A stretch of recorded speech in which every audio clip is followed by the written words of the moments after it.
Mga boss, mga loads, sa araw na ito meron tayong panibagong unit Toyota Hilux G 2019 model from Zamboanga City.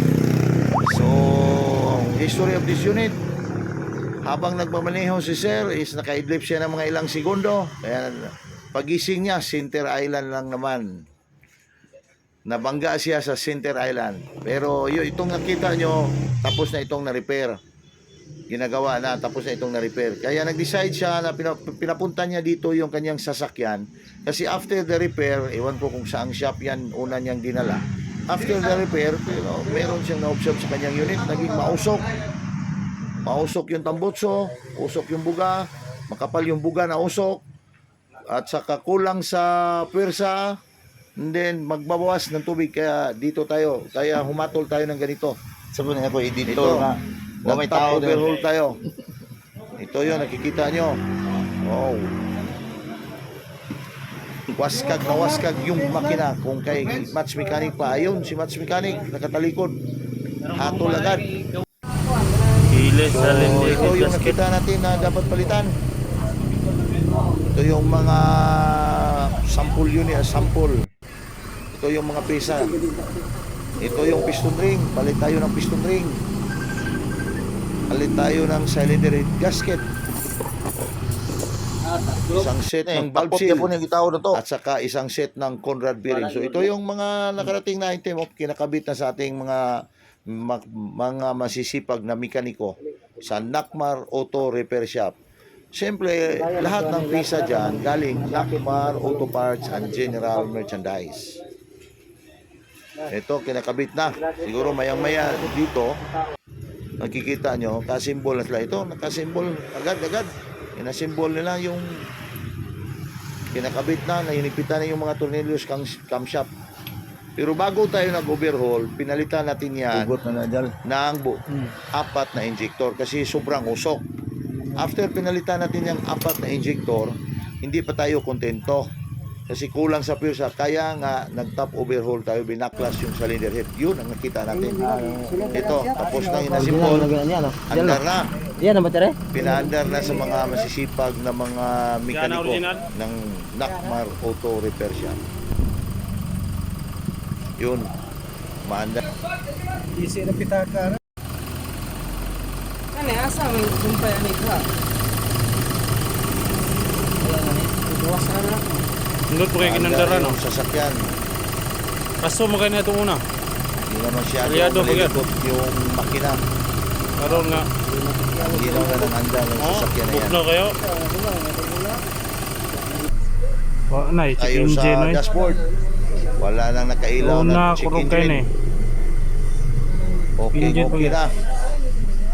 May kurog kayo Ito na sa daw una. dati, sobrang kurog na kurog yang shifter lever na yan. At saka may check engine. Ngayon, wala nang check engine. Nakalinaw na. Sobrang nakapalinaw na. Ito, tinignan ni match mechanic yung tambutso kung makapal pa ba yung usok na ibunuga. Parang walang na. Normal na. So, hindi pa palabas niya yan nito. Ipapalabas nila ito. Mayang-maya. Dito mo check lang nila bago ito palabas. Yun.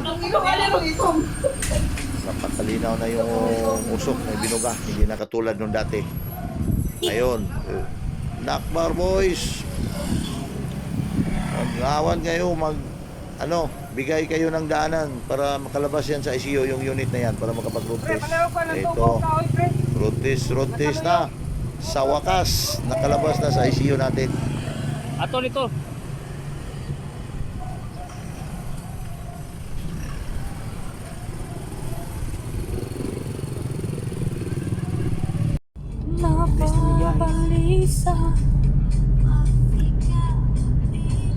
Tahan guys, ana ganay music. Habang nag-road test, kumakanta na si match mechanic. Parang tuwang-tuwa siya sa trabaho niya na-address yung problema sa sasakyan na ito. Wala nga, soy. Siyempre, ganun tayo. Pag ma-address yung mga problema natin, ma-solve natin na maging masaya Ako tayo. nabilin. O, pinakita nila yon sa Sa likuran dingding ba?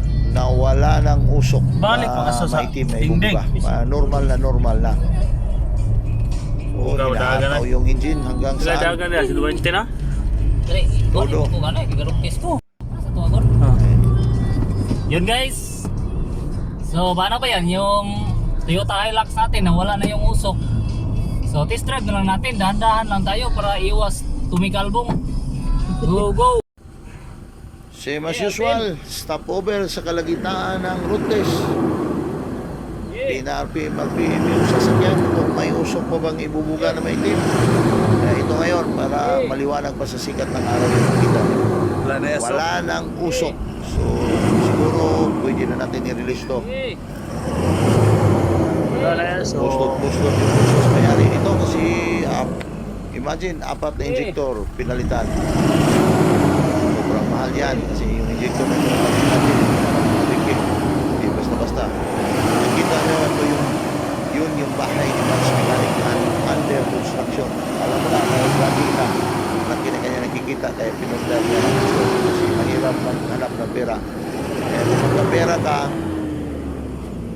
ilagay mo sa wastong dapat kalalagyan. Ayun, maliwanag yung kabut ko. Yun, si Mans Mechanic, nag-vlog din. Dito tayo sa, dashboard. Wala na, umiilaw ng engine. Ayun, tapos na sila, bumalik na sila sa Nakmar Auto Repair Shop. Kita nyo yung mga mga sasakyan nakapila, yun ang mga customer natin. So hanggang dito na lang tayo mga guys. Salamat sa panonood. Thank you very much.